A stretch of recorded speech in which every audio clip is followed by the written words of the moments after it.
بعد بوجا قصدك كل شيء كتير بوجا القرطي العراق القرطي ومقعد بحسي ما أنت كعنك يعني حقيقة نبتة الدجال كعراق واحد كور بحسي أطفال ممكن تدفر بروح الدجال كعراق دجال مو هاي كله invasion بوها ما ننتي بالكي استشو بيستطيع صور هاي مد قف عراقي بقولي إما كinvasion كود لماذا إما كود دجال كبلا ما يعني دجال كعراق وبعد invasion كي سما تدفر بده invasion دجال كعراق دجال مو هاين dadkii ciidankii waa kide invisible bay noqdeen waa marka wax ay dad la dagaalamay may jirin dagaalkii imikun buu socdaa dal Iraq mana dhamaan doono wallahi 20 sano 30 sano ma dhamaan doono ilaa wadanka laga baxo sida duuga garay ku sheegtay way adkeed in si ta dhalasho reer galbeed inuu gala Iraq leeyahay duuga saad ku sheegtay جوردن إن بدأ بكوقة إن أتكهش أو قلاشها بقدر لقدر إن أصوب شعرها منو شيء كرت تيرك يكوسور تجلي إن أذوق قشة ما دام تسدتي باس بور أجانبه والله أنا والسفارات العراقيين كأمان أيوم بعدتي وحنا نحط فرين منك ووكيلا ضد كمارة فيزاها صحفيين تسيا سفارة العراقيين توفر لي أمان أيام وتجي وورقت بانو قريني يعني مقعد حاجة ومر بالي هذا BBC ذا أيام مراسل واحد حتى مقعد يجمع ما مشيين وحنا مراسل كBBC ذا وفر لي أمان أيام هاي مرتبيها وفر لي أمان أيام قبلنا قارن وهيك كاره وحقيقة قفت ننحط هنا هاي بقولال قف صحفيين BBC CNN حفيز كي سوي صومرين كل جود وعدام قف مسلم قف مدو قف أفريقيا ميتي هيدا مركب صوب قالوا يبو وجه جسمه كأركي سوق عجيب سن وايا كني مركب صنو الشيء منك BBC ده وصل معنا ما دقة BBC ده مقعد راجع عبد الله وما عربي قرر راجع ما يقانا مركب وحيو بدل راجح مركب راجح عبد الله ومر بيه يقانا أنا هو حالته مركب صنبر من فيزا عن كلاس نحو قاتل طف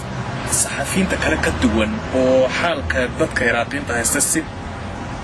وغير دو إنه أركيو كود السؤال ما ترتي سويدينيا هاي الدجال بدن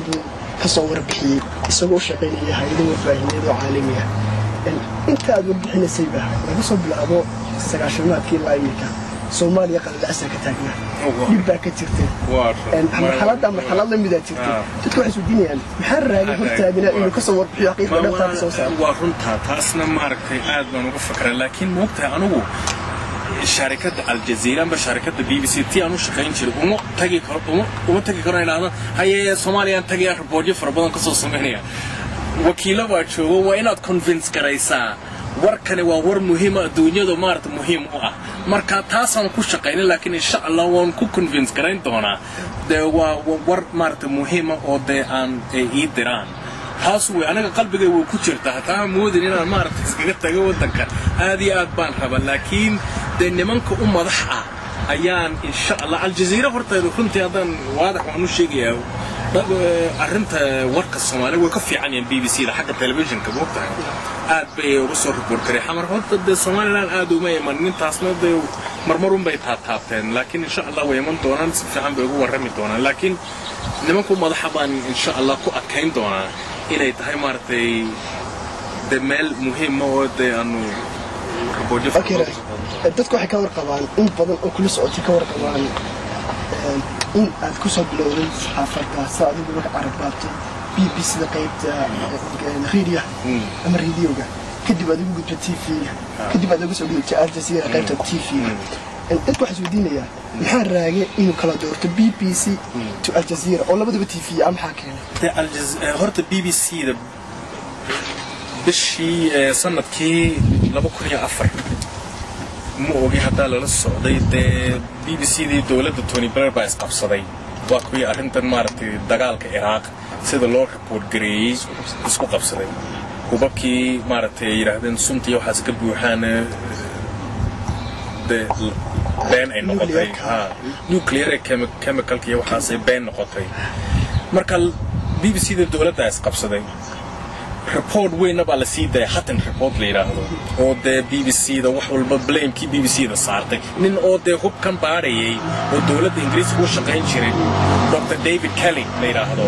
ayaa warka BBC da si sir ah u sii daayay inay de wax oo dhan been ay ahayd oo de Tony Blair xafiiskiisii dadku u shaqeynayay media-da u sheegay oo warka bixiyay marka report-ka weyn BBC da wallahi confidence keedii bay jabisay kalsoonidii ummadda ku qabtay kalsoonidii ummadda ugu qabtay aad bay BBC da anigu ra'yigayga weeye laakiin reportka bacdi anigu waxay lahayd BBC da yar daciif bay noqotay ma fahamtay arrimahaas wax xoog ay u galayaan oo nimankii sidii taf ay u ahaayeen anigu waxaan arkay wax BBC da dhexdeeda dhuuxeeda aad u bedelay markaasay taasi dhacday isku marna de Al Jazeera ayaa qanaatan cusub oo luqada Ingiriisiga bilowday dad fara badan oo aan ka aqaano BBC Sky News iyo ITV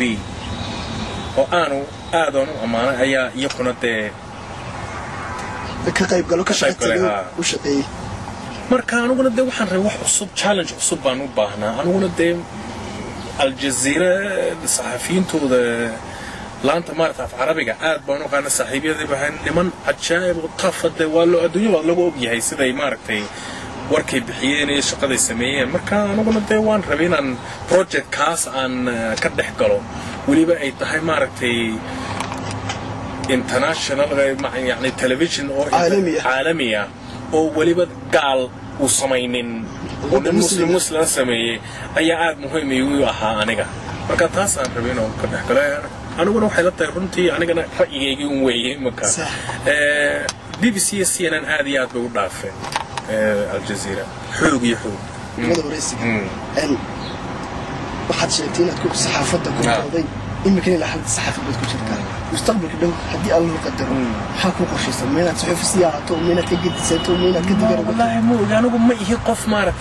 barnaamij samaysto nolosheeda oo dhan warqad kaliya ku qoran marka konton jir markaan gaaro xaggaas aan rabay inaan noqdo 60 jir hadduu Ilaahay ii daayo maalin walba ii daayo take it as it comes sida ay Ingiriisku yiraahdaan adiya waay ma sanad wala daawad inta waxaan ugu dhan waraysan la yeelnay wariyaha caanka ee Soomaaliyeed Raagi Cabdullaahi Omar oo kula kulanay magaalada Hargeysa oo